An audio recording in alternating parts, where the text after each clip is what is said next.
अमित शाह लखनऊ में, सीधे आपको लेकर चलते हैं वहां पर अमित शाह प्रेस कॉन्फ्रेंस। उसके बाद एक ऐसी सरकार आई जो सरकार 3 साल से चल रही है। 3 साल में हमारे विरोधी भी हम पर भ्रष्टाचार का एक भी आरोप नहीं लगा पाए। नरेंद्र मोदी सरकार आने के पहले यूपीए की कांग्रेस पार्टी की डॉक्टर मनमोहन सिंह सरकार जो चल रही थी,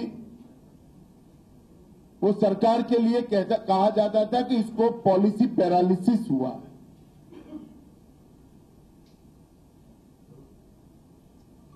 सरकार के हर विभाग का मंत्री अपने आप को प्रधानमंत्री मानता था और प्रधानमंत्री को बेचारे को कोई प्रधानमंत्री नहीं मानता था। इसकी जगह हमने एक निर्णायक सरकार देने का काम किया है। अगर सरकार की उपलब्धियों को मैं गिनाने जाऊं तो बहुत सारा समय लगेगा, इतना समय होता नहीं है प्रेस वार्ता में। परंतु नरेंद्र मोदी की भारतीय जनता पार्टी सरकार की एक विशेषता यह रही कि 50 साल में जो सरकारें 1, 2, 3 काम ऐसे करती हैं जो महत्वपूर्ण होते हैं, ये सरकार ने 3 साल में 50 काम ऐसे किए हैं जो महत्वपूर्ण। अर्थव्यवस्था के क्षेत्र में सभी तरह से गिरी हुई व्यवस्था हमें मिली थी। इसके बावजूद भी 3 साल के बाद आज दुनिया में सबसे तेज गति से बढ़ता हुआ अर्थतंत्र भारत बना है, ये पूरी दुनिया स्वीकार करती। शेयर बाजार उसके सबसे ऊंची ऊंचाइयों को छूकर सर्वोच्च के शिखर के अपने रिकॉर्ड अपने आप तोड़ रहा है और सभी प्रकार के फाइनेंशियल डिसिप्लिन के पैरामीटर्स भारतीय जनता पार्टी की सरकार ने मेंटेन किए हैं। ये सरकार ने, जब सरकार की रचना हुई, श्री नरेंद्र मोदी जी ने कहा था कि ये सरकार गरीबों की सरकार होगी, पिछड़ों की होगी, दलितों की होगी, आदिवासियों की होगी, वंचितों की सरकार होगी। इस सरकार ने आने के बाद गरीब का जीवन स्तर ऊपर उठाने के लिए बहुत सारे कदम लिए हैं। 5 करोड़ ग्रामीण गरीबों को एलपीजी का सिलेंडर देने का लक्ष्य तय किया गया और इसमें से लगभग 2 करोड़ 60 लाख लोगों को सिलेंडर देने का काम समाप्त कर दिया गया। बीमा सुरक्षा के माध्यम से करोड़ों लोगों को बीमा की सुरक्षा चक्र दिया गया। मुद्रा बैंक योजना के माध्यम से 7 करोड़ 64 लाख युवाओं को, बेरोजगार गरीब युवाओं को स्वरोजगारी की दिशा में आगे बढ़ने के लिए 10,000 से लेकर 10 लाख का loan without any guarantee, without any guarantor देने का काम किया गया है। एक देश एक कर का स्वप्न काफी समय से देश की जनता देख रही थी। सभी पार्टियों को, सभी दलों की सरकार को, सभी राज्यों को संघीय ढांचे की भावना के अनुरूप साथ में लेकर जीएसटी को लागू किया गया है और आज एक देश एक कर का स्वप्न साकार हुआ दिखाई पड़ता है। सर्जिकल स्ट्राइक एक ऐसी घटना है जिसने पूरी दुनिया में देश को एक मजबूत इरादे वाले देश कर पहचान दी। सर्जिकल स्ट्राइक कर प्रधानमंत्री जी ने पूरे दुनिया के सामने एक संदेश रखा है कि हम हमारी सीमाओं की सुरक्षा के लिए गंभीर भी है, जागरूक भी है और अपनी आत्मरक्षा के लिए कोई भी कदम उठाने से हमें परहेज नहीं। 1 रैंक 1 पेंशन का मामला सन 73 से डिमांड चली आ रही थी। किसी भी सरकार ने सीमाओं पर, बर्फीली चौकियों पर, रण के रेगिस्तान में अपनी जवानी गलाते हुए जवानों को लिए संवेदना से नहीं सोचा। भारतीय जनता पार्टी की सरकार ने एक ही साल में 1 रैंक 1 पेंशन का मामला समाप्त कर देश के फौज के जवानों के मोराल को बढ़ाने का काम किया है और उनके त्याग और बलिदान को एक प्रकार से सम्मानित करने का काम किया है। इसरो पहले भी काम करता था, आज भी काम कर रहा है। पहले 1 उपग्रह, 2 उपग्रह, 3 उपग्रह छोड़े जाते थे। एक साथ 104 उपग्रहों को अंतरिक्ष के अंदर स्थित कर भारत आज अंतरिक्ष की दुनिया में ग्लोबल लीडर कर उपसा है। ओबीसी कमीशन को संवैधानिक मान्यता देने के लिए पिछड़ा समाज के लोग काका साहब कालेलकर रिपोर्ट से 1955 से लेकर आज तक मांग करते थे। भारतीय जनता पार्टी की सरकार ने ओबीसी कमीशन को संवैधानिक मान्यता देकर ओबीसी का, पिछड़े वर्ग का एक बहुत बड़ा सम्मान करने का काम किया है। देश के 19,000 के करीब गांवों में बिजली नहीं थी। पहले ही लाल किले के भाषण से प्रधानमंत्री जी ने घोषणा की थी कि सन 18 के मई के तक इस सभी गांवों में बिजली पहुंचा दी जाएगी। मुझे कहते हुए आनंद होता है कि 13,000 गांवों में बिजली पहुंचाने का काम समाप्त हुआ है और मई 2018 के पहले 19,000 गांवों में बिजली पहुंचा दी जाएगी।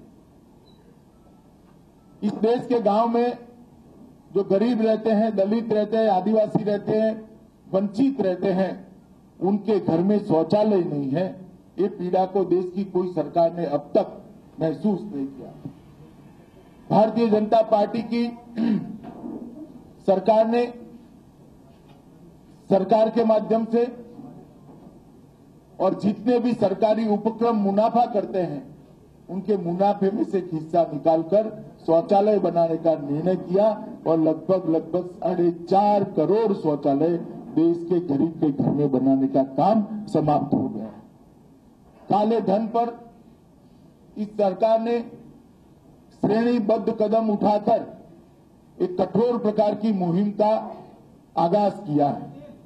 सबसे पहले एसआईटी बनाई। मॉरिशस, सिंगापुर, ये सारे रूट जहां से काला धन आता था उसको बंद कर दिए गए।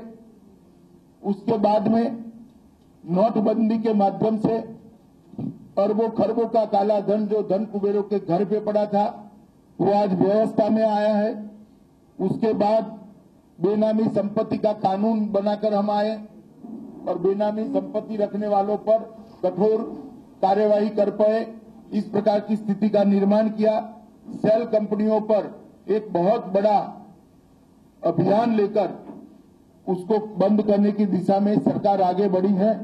और सबसे बड़ी बात कि चुनावी राजनीति को काले धन की गिरफ्त में से छुड़ाने के लिए जो राजनीतिक दलों का चंदे लेने की मर्यादा 20,000 थी कैश की, उसको घटाकर 2,000 कर दिया गया। मैं मानता हूं मित्रों कि आजादी के बाद काले धन के लिए इतना बड़ा श्रेणीबद्ध वैज्ञानिक तरीके से कभी स्टेप्स नहीं उठाए गए। योगा दिन के माध्यम से भारत की संस्कृति और भारत के पुरखों ने, हमारे ऋषि मुनियों ने किए हुए आविष्कार को पूरे विश्व में सम्मान मिले, इसके लिए नरेंद्र मोदी जी ने एक यूएन असेंबली के सामने अपील की थी और पूरी दुनिया ने इसको स्वीकार कर दिया। 3 साल से 21 जून को आज पूरी दुनिया योगा दिन मना रही है और भारत की संस्कृति का परचम पूरी दुनिया में ऊंचा उठा है। पेरिस जलवायु सम्मेलन के अंदर जिस प्रकार की लीड भारत सरकार ने ली, प्रधानमंत्री जी नरेंद्र मोदी ने ली, इसके कारण जलवायु के क्षेत्र के अंदर, ग्लोबल वार्मिंग के क्षेत्र के अंदर आज भारत एक वैश्विक नेतृत्व दे रहा है, ग्लोबल लीडर बनकर उभरा है। जेनेरिक दवाओं के हजारों स्टोर देश भर में खोलकर उसका जाला बुनकर इस देश के गरीबों के स्वास्थ्य लाभ करने का अधिकार भी इस सरकार ने दिया है। 30% से 180% तक दवाइयों के दाम जेनेरिक दवा के कारण सस्ते हुए। जब दिल का मरीज इलाज कराने के लिए जाता था और स्टेंट के भाव सुनता था तो उसी को बेचारे को भाव सुनकर ही हार्ट अटैक आ जाता था।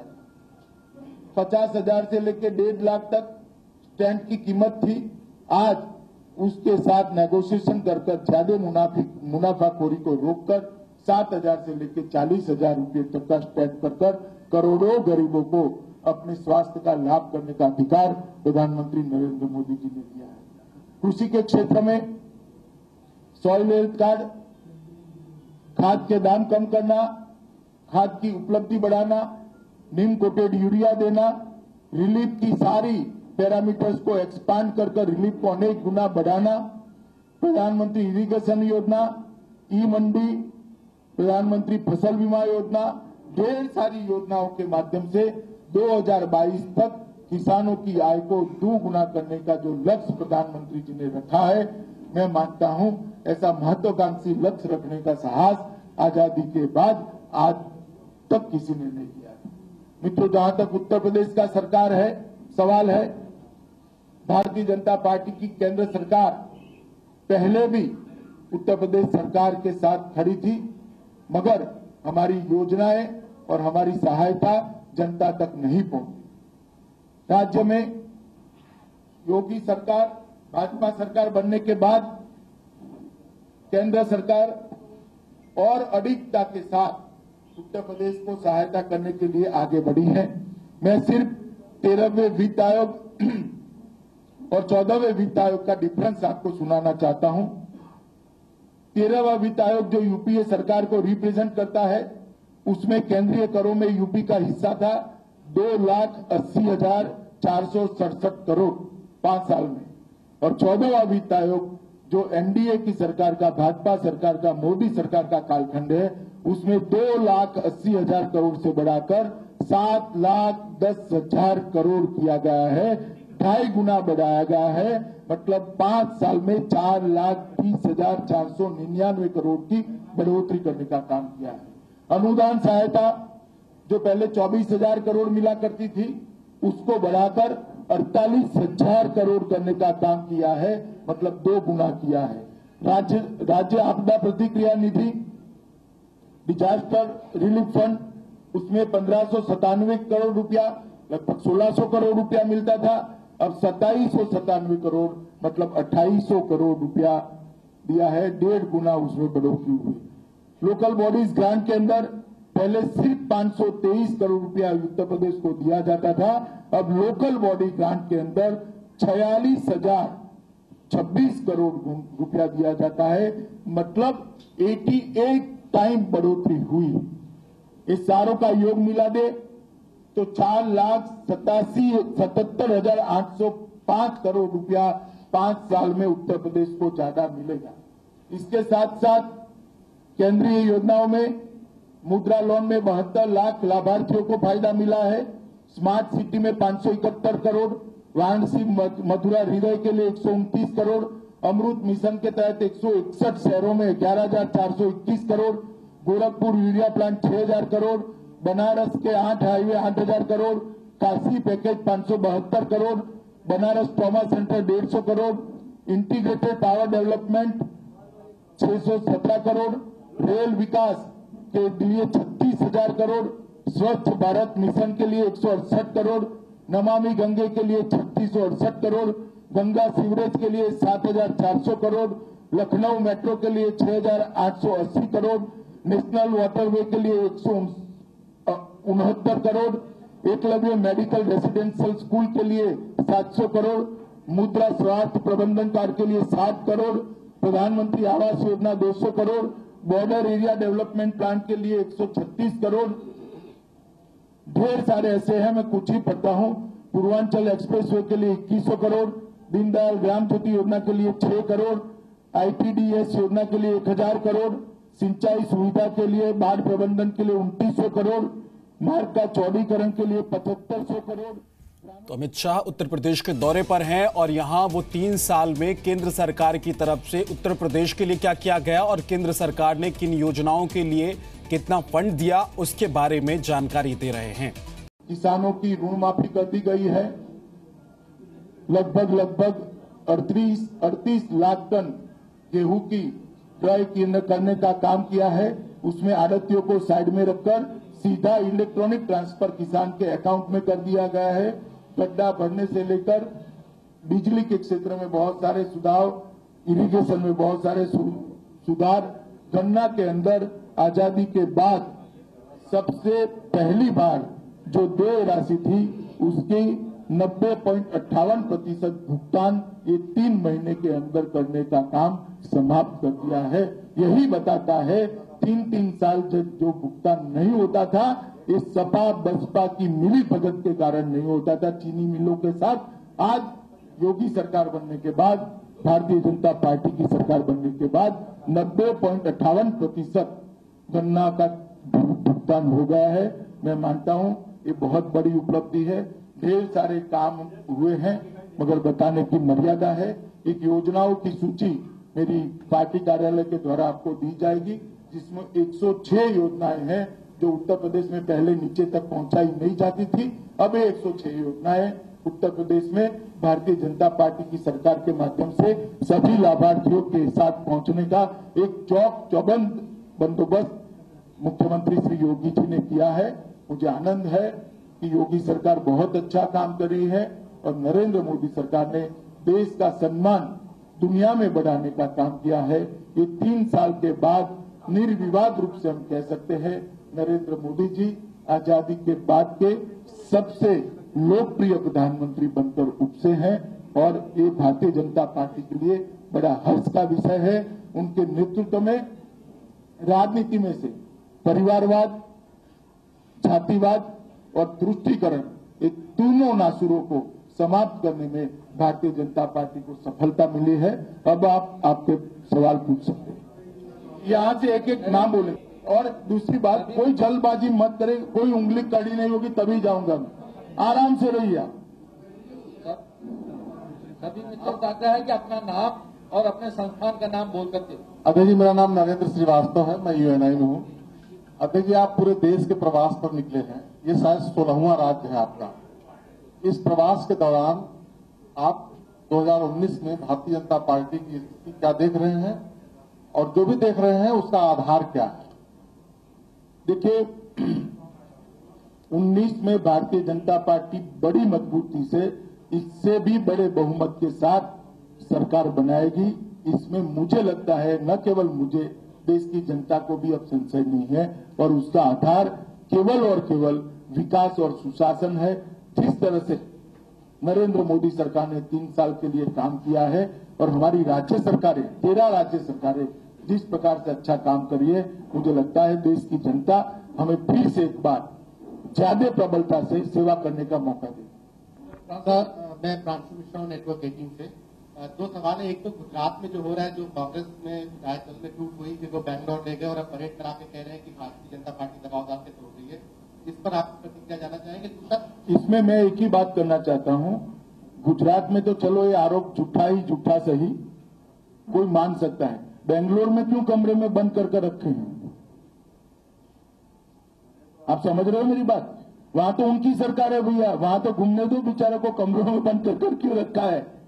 सर, एक दूसरा सवाल मैं पूछ रहा था कि आप जब आप राज्यसभा जा रहे हैं गुजरात से, उसके बाद एक पॉलिटिकल चर्चा चल रही है कि आपको रोल रिवर्सल हो सकता है, you can go into cabinet. इस पर आपसे बोलना कोई सवाल नहीं है। मेरे पर भारतीय जनता पार्टी के अध्यक्ष का दायित्व है और मैं काम से संतुष्ट भी हूं, प्रसन्न भी हूं और बड़ी तन्मयता के साथ कर रहा हूं। आप लोग धक्का मत लगाइए। अध्यक्ष जी, मेरा सवाल है, मैं मनीष कुमार मिश्रा हूँ, भारत समाचार। अध्यक्ष जी, एक एक करके सभी साहब। अध्यक्ष जी, यहाँ से जो नाम बोला जाएगा वही पूछेगा भाई। बैठ जाइए। यहाँ से जो नाम बोला जाएगा वही पूछेगा। ऐसे डिक्टेट मत करिए। वो बोलेंगे ना, आपको पूछने देंगे। मैं तब तक नहीं जाऊंगा जब तक आपका सवाल न ले। अध्यक्ष जी, मैं मनीष कुमार मिश्रा हूँ, भारत समाचार। आपने कहा था कि अभी कुछ 2-3 दिन पहले आपके प्रवास से पहले अखिलेश यादव ने सीधा आरोप लगाया कि उत्तर प्रदेश में पहले हमारे ऊपर आरोप लगते थे कि हमको धन दिया जाता, हम उसका इस्तेमाल नहीं करते, तमाम बातें की गई, लोक कल्याण संकल्प पत्र में चीजें। लेकिन 4 महीने सरकार बने हो गए, 21 महीने मैंने एक्सप्रेस वे बना दिए, मेट्रो बना दी। ये चीजें बीजेपी के लोगों को पसंद नहीं आती हैं, तो क्या 21 महीने के अंदर उससे कम समय में पूर्वांचल एक्सप्रेस वे या वैसा ही एक्सप्रेस वे बना पाएंगे? ना अखिलेश जैसा बनाना नहीं चाहते, जिस पर गाड़ी चल सके ऐसा बनाना चाहते। आप समझ रहे हैं मेरी बात? ना वो एक्सप्रेस वे पे गाड़ी चल रही है, ना मेट्रो चल रही है। आप आपकी पत्नी को लेकर मेट्रो में बैठकर जरा सैर लटा लगा कर आइए। ऐसी मेट्रो हम बनाना नहीं चाहते। ऐसी मेट्रो बनाना चाहते हैं जो चले। घोषणा की ये काम करना नहीं चाहते हैं, निश्चित कॉन्क्रीट काम करना चाहते हैं। और आपको भी मालूम है कि 3 महीने में ये नहीं हो सकता। अध्यक्ष जी, आनंद राय जी, मैं आनंद राय दैनिक जागरण से हूँ। उत्तर भारत में आपने भारतीय जनता पार्टी को मजबूती दी है और किला मजबूत कर लिया है, लेकिन दक्षिण भारत में आप बहुत कमजोर हैं। वहां के लिए आपकी क्या योजना है? पहले उत्तर के लिए भी ऐसा कहते थे। रजत जी।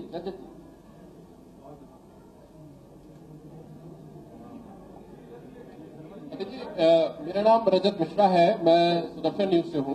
मेरा सवाल ये था कि पंचनिष्ठा और भगवान राम की आइडियोलॉजी पे आप लगभग 18 राज्यों में इसमें शासन कर रहे हैं। आज देश के सबसे उच्च सदन में एक पार्टी के सांसद भगवान राम को लेकर अपशब्द कहते हैं। बिहार में एक विधायक को जय श्री राम का नारा लगाने के खिलाफ उनके ऊपर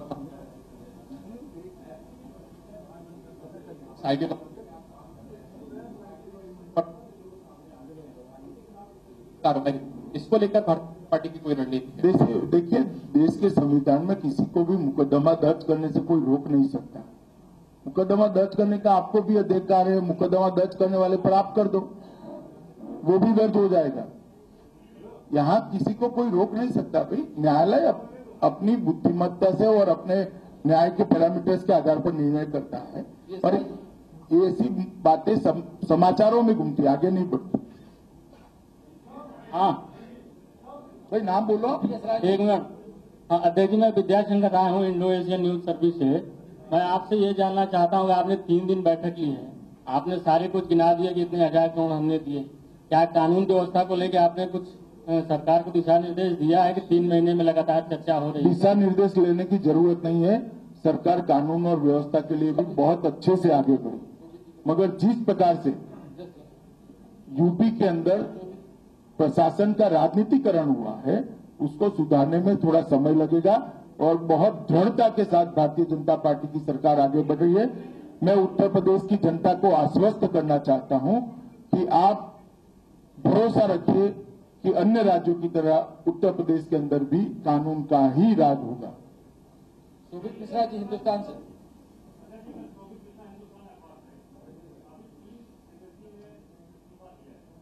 है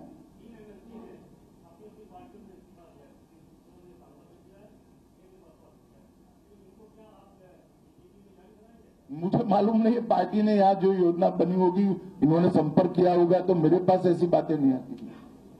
उत्कर्ष चतुर्वेदी,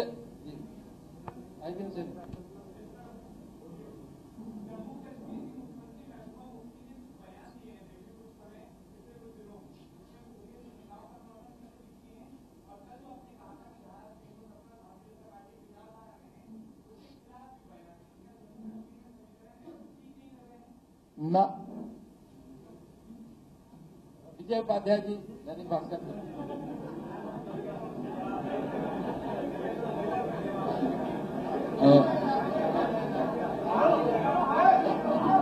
भाई आगे नाम बोलो। विजय उपाध्याय। हाँ, मैं अमित शाह जी दर से मैं सवाल कर रहा हूँ, विजय उपाध्याय।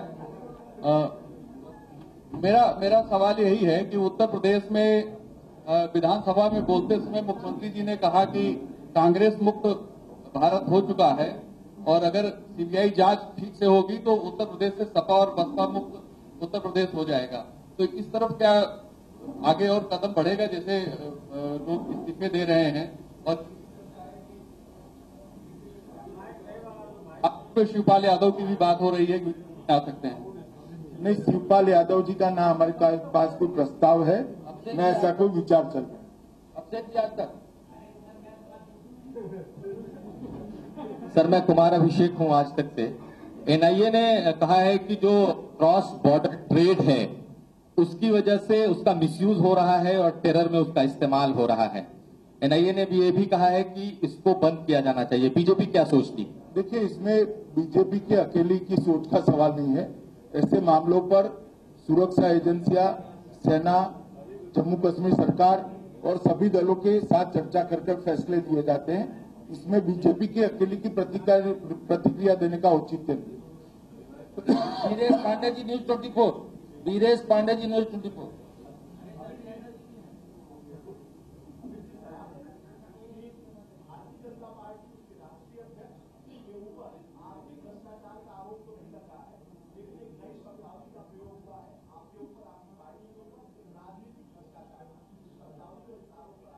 नहीं, मैं दो बात स्पष्ट कर देना चाहता हूं कि जिस प्रकार से अपप्रचार चल रहा है, जितने भी लोग भारतीय जनता पार्टी में उत्तर प्रदेश चुनाव के पहले ज्वाइन हुए, वो चुनाव के वक्त ज्वाइन हुए और चुनाव के वक्त ज्वाइन होने के बाद उनको जनादेश के लिए हमने जनता के समक्ष उपस्थित किया है और जनता के जनादेश मिलने के बाद ही वो सदन में आए।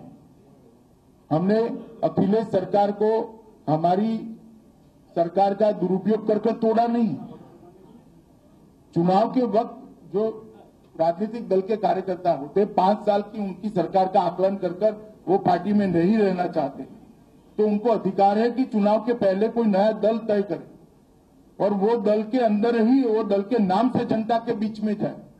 ये दो चीजों में फर्क है। इंदिरा गांधी पैटर्न नहीं है भैया। समझ में आ रहा है ना आपको? सभी हैदर जी के न्यूज से, सभी हैदर जी के न्यूज। बिहार में हमने कोई दल नहीं तोड़ा है भाई। हमने एक सेकंड, हमने कोई दल नहीं तोड़ा है। नीतीश कुमार जी ने इस्तीफा दे दिया क्योंकि वो भ्रष्टाचारी लोगों के साथ रहना नहीं चाहते। तो मैं क्या बंदूक बताकर उनको साथ में रखने के लिए कहूं? अध्यक्ष जी, उन्होंने अपनी सरकार का इस्तीफा दिया, उन्होंने भी किसी को नहीं निकाला है। अध्यक्ष जी, मेरा नाम शबी भाई हैदर है। मेरा आपसे एक सवाल है। साथी ने पूछा कि जिन लोगों ने कुर्बानी दी है, आप उनको रिटर्न गिफ्ट क्या करेंगे? जिन लोगों ने एमएलसी पद छोड़ा है, वो आप रिटर्न गिफ्ट क्या देंगे? और एक चीज और है, ये जो रास्ते का माल सस्ते में आप उठा रहे हैं, इससे आपका पार्टी विद द डिफरेंस का जो नारा है वो कितना प्रभावी हो रहा है?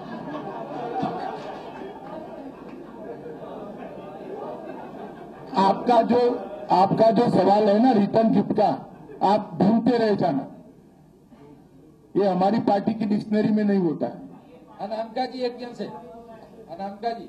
अमित सर, आप 3 दिन से मंथन कर रहे हैं सरकार में, संगठन में, कार्यकर्ताओं से आपने बहुत बताया भी है, क्लास की है, और क्या कुछ बदलाव भी हुई है संगठन पर? सरकार में की चर्चा है कि कैसे विस्तार हो सकता है, साथ ही साथ नए प्रदेश संगठन के चेहरे होने की कोई ऐलान? शुद्ध रूप से संगठनात्मक रिव्यू के लिए बैठक थी, इस प्रकार के फैसलों के लिए बैठक थी। प्रभात त्रिपाठी।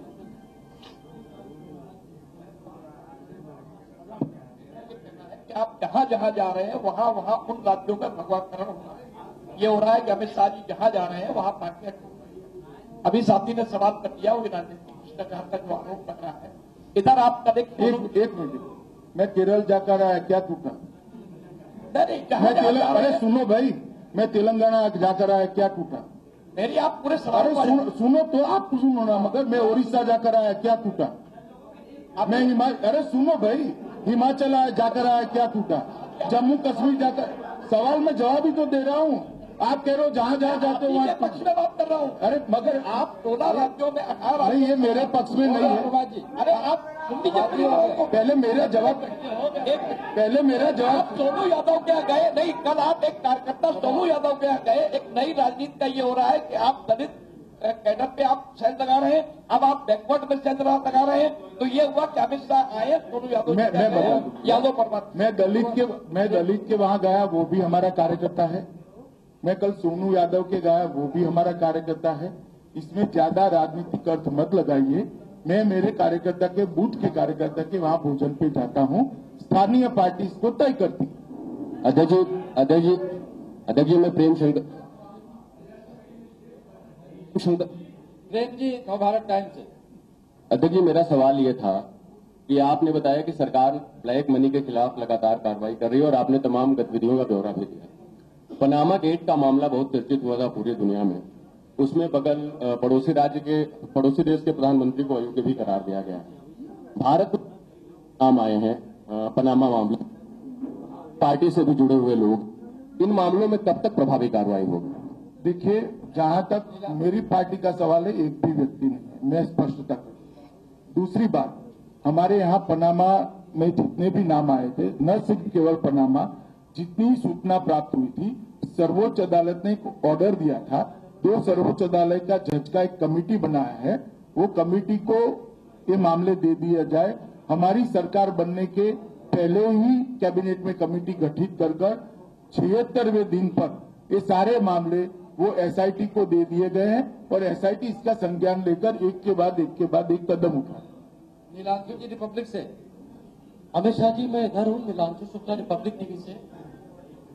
अमित शाह जी, सर मैं इधर हूँ, नीलांशु पब्लिक टीवी से। हाँ बोलिए बोलिए। सर मेरा सवाल यह है कि वो कोर्ट मामले में जो चीफ इन्वेस्टिगेटिंग ऑफिसर थे स्टैन लिंडस्ट्रॉम, उन्होंने हमें रिपब्लिक को एक्सक्लूसिव इंटरव्यू दिया था।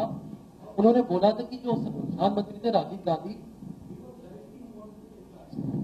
को लगता है ओपन करके एक बार फिर इन्वेस्टिगेशन। नहीं, मुझे लगने का कोई सवाल नहीं। इसमें बहुत सारी जांच एजेंसियां भी काम कर रही है, न्यायालय भी है, वो अपने स्तर पर उचित फैसला करे।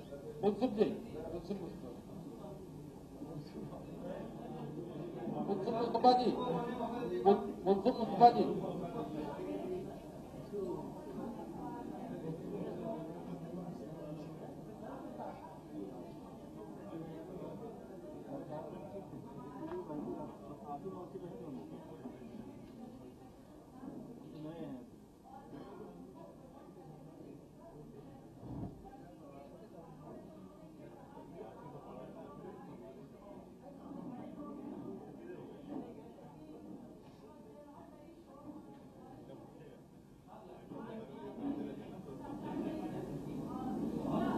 एक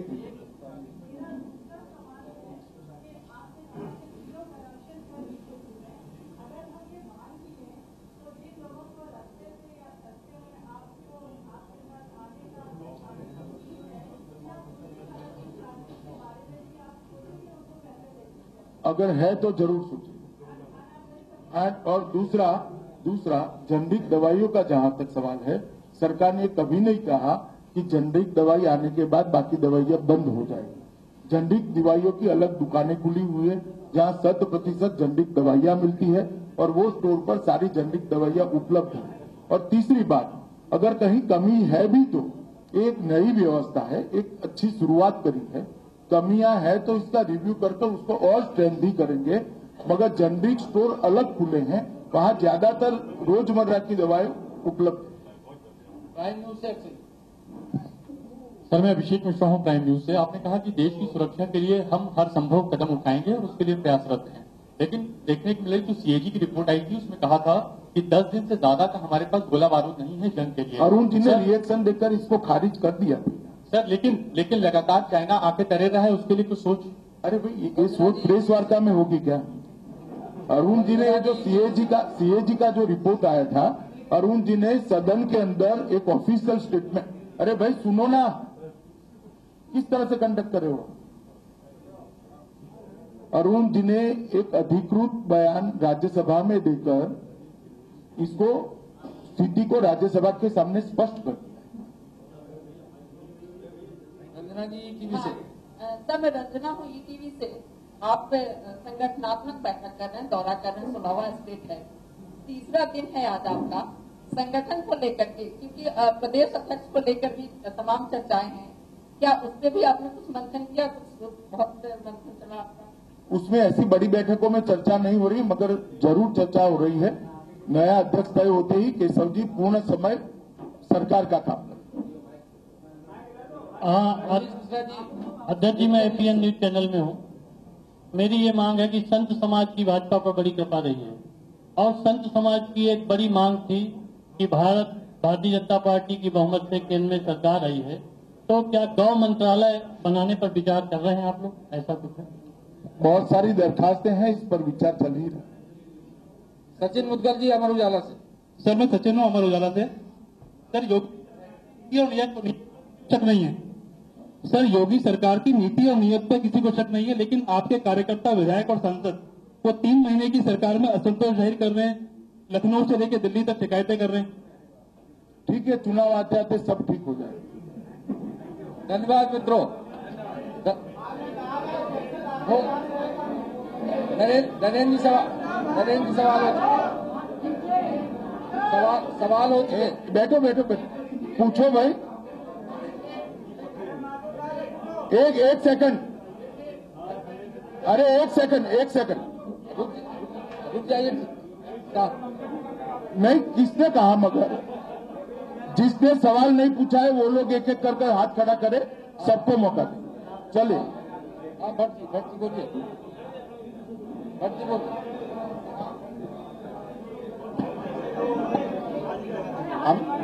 अमित शाह जी, मैं आरसी भट्ट हूँ, एडिटर हूँ न्यूज वर्ल्ड टीवी चैनल में। अभी आपने केंद्र सरकार की भी तमाम उपलब्धियां और तमाम उनकी योजनाओं का आपने अभी बखान किया है, बताया है, लेकिन बेरोजगारी देश में एक बड़ा मुद्दा है और 3 साल की सरकार केंद्र की ज्यादा हो गई और 3 माह की सरकार, एक उसमें युवाओं के जो करोड़ों युवाओं जो है इस समय बेरोजगार हैं, उसके लिए कोई ठोस कदम नहीं उठाए जा रहे हैं प्रदेश में भी। मैंने कहा आपका शायद ध्यान नहीं रहा। अरे सुनिए पीछे भाई, आपका ध्यान नहीं रहा। 7 करोड़ 64 लाख बेरोजगार युवाओं को मुद्रा बैंक के माध्यम से लोन देकर स्वरोजगार का काम करने के लिए मौका दिया गया। 7 करोड़ 64 लाख। शायद आजादी के बाद 3 साल में किसी सरकार ने ऐसा नहीं किया। एक दूसरा, स्किल डेवलपमेंट और बाकी सारी चीजों से स्वरोजगारी की दिशा में इनको आगे बढ़ा रहे हैं। स्टैंड अप योजना के माध्यम से बहुत सारे दलित और आदिवासी युवाओं को लोन देने का काम चल रहा है। स्टार्टअप योजना के माध्यम से टेक्नोक्रेट युवाओं को भी जॉब क्रिएटर बनाने की दिशा में बहुत बड़ी काम चल रहा है और अच्छा सफल काम चल रहा है। भाई आप नौकरी और रोजगार दो अलग कर लो, मैं रोजगार की बात कर रहा हूं। अमित जी, मैं अभिनव पांडे हूं, नेशनल वॉइस टीवी चैनल से। मेरा 2 सवाल है। एक तो क्या 3 महीने के जो सरकार के कामकाज है उनसे क्या आप संतुष्ट होकर जा रहे हैं? दूसरा, हाँ जी संतुष्ट हूँ। विजय मिश्रा जी, इंडिया न्यूज से। मैं मगर संतुष्ट हूँ। अमित जी इधर अमित जी एक सवाल कहा भाई, एक सवाल बस। मैंने विजय मिश्रा। जी सर, विजय मिश्रा, मैं विजय मिश्रा हूँ, इंडिया न्यूज से। जी अमित जी, एक सवाल है। अभी आपने कहा कि लगातार शेयर मार्केट 3 साल की सरकार में ऊपर गया है, रुपए भी काफी मजबूत है, लेकिन जिस तरह से लगातार देखा जाए 3 सालों में भी रुपए की स्थिति डॉलर के मुकाबले काफी गिरी है। ये स्थिति कब तक सुधरेगी? उसमें भी काफी विगत 7 माह में काफी बदल आया है। रुपया ने कंसोलिडेट किया है और धीरे धीरे जैसे ही स्थितियां सुधरेगी अपने आप कंसोलिडेट हो जाएगा। दिनेश मिश्रा जी, भास्कर आपका हो गया भैया। हेलो, हाँ अमित जी, मैं दिनेश मिश्रा हूँ, दैनिक भास्कर.com से। 2014 के इलेक्शन में जब चुनाव हो रहे थे तो आपने भी बहुत चर्चित मुद्दा था कि राम मंदिर बनाएंगे। फिर 17 का चुनाव आया, एक संकल्प पत्र में आपने कहा कि राम मंदिर बनाएंगे। अब सरकार आ रही है तो क्या 2019 में भी यही मुद्दा बना रहेगा? देखिए, जब से विवादित ढांचा गिरा तब से सातत्यपूर्ण तरीके से भारतीय जनता पार्टी के चुनावी घोषणा पत्र के अंदर एक बात लिखी गई है कि हम कानूनी तरीके से राम मंदिर वहां पर बनाएंगे। कोर्ट के फैसले से राम मंदिर बनेगा या तो संवाद से, सातत्यपूर्ण तरीके से। हमारे स्टैंड में कोई बदल कभी नहीं। मनोज सामना जी, मनोज सामना।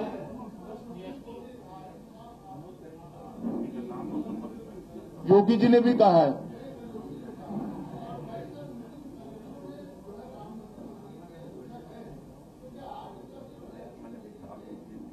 हम नहीं बना सकते भैया कमेटी ऐसी।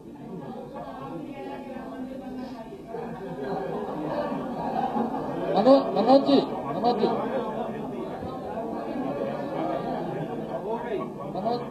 पूछिए, सवाल पूछिए।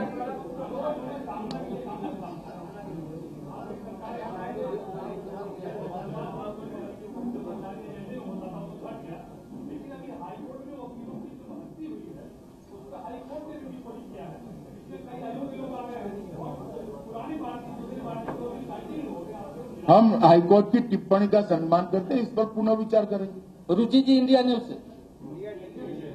इंडिया टीवी रुचि जी।